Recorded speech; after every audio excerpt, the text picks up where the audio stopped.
Hey guys, today I'm going to be talking a little bit about my experience with vertigo. This is going to be more of just a sit down and talk video, so if you were coming here to see Riley's cute face, come back on Wednesday.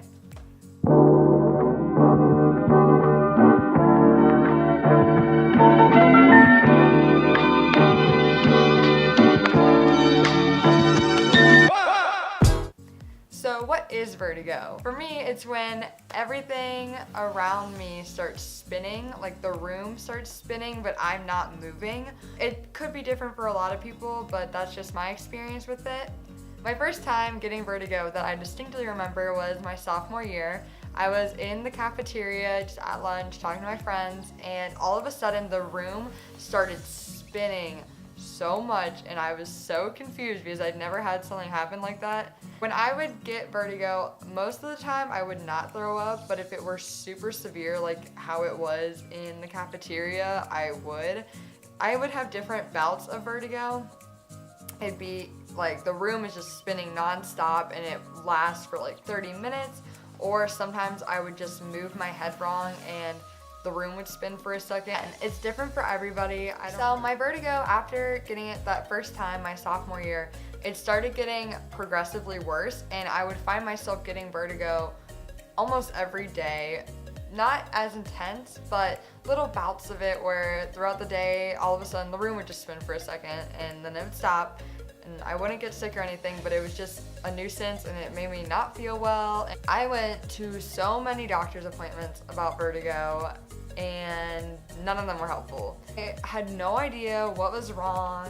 They tested me for anemia, different blood diseases, all sorts of stuff, and never found anything. They would always just say, oh, it's your hormones, oh, it's this, and I can't even remember now, but it was just nothing ever relevant, nothing that ever actually was the case.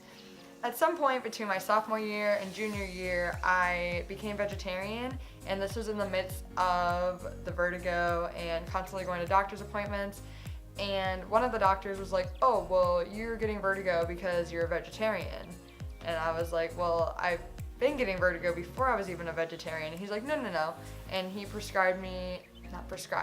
he told me to get vitamins, CoQ10.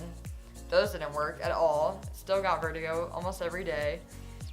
Eventually, we went to Children's Hospital. They did this like inner ear test where they blew air into my ears and like we're just testing to see like how my inner ear worked, because that was the real problem the whole time. When I was younger, and this is a whole nother backstory, I had septic hip and there was a lot of medication and antibiotics that I had to be on, and one of those antibiotics virtually like wiped out my inner ear in a way and made it so it basically just didn't really function as an inner ear. So that was really awesome to finally figure out what was wrong, what was causing the vertigo. And so I said, okay, what's the next step? What do we do now? They told me there was nothing we could do for the vertigo. There's no medication for vertigo. There's no real cure for vertigo. There's a lot of different like head movement stuff you can do. There's essential oils. I use lavender when I feel really nauseous. I was so fed up with constantly getting vertigo that I looked up some different remedies that people had done, and some people had said that they cut caffeine out of their diet completely. So I decided, okay, that's easy enough, I can try that. I had been drinking these Starbucks mocha drinks, like the ones in the glass bottles. I drink those all the time, and I was like, okay, let's just cut those out. And it worked. Cutting caffeine got rid of my vertigo completely. I can't remember the last time I've had bad vertigo. I can go into elevators now. I can't go on amusement park rides, obviously, but I am able to go about my day-to-day life and not have to worry about just getting vertigo. So cutting caffeine out completely changed my life, changed how often I got vertigo, which basically turned into never.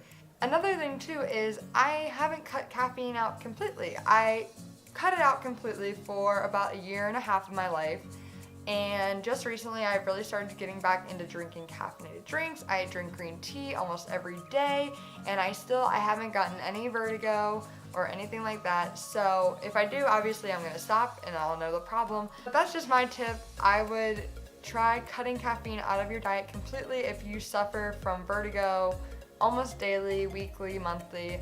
I would try that and see if that works for you. Again, it's different for everybody. I stopped recording and I didn't get the last part of what I said, but it was basically just bye.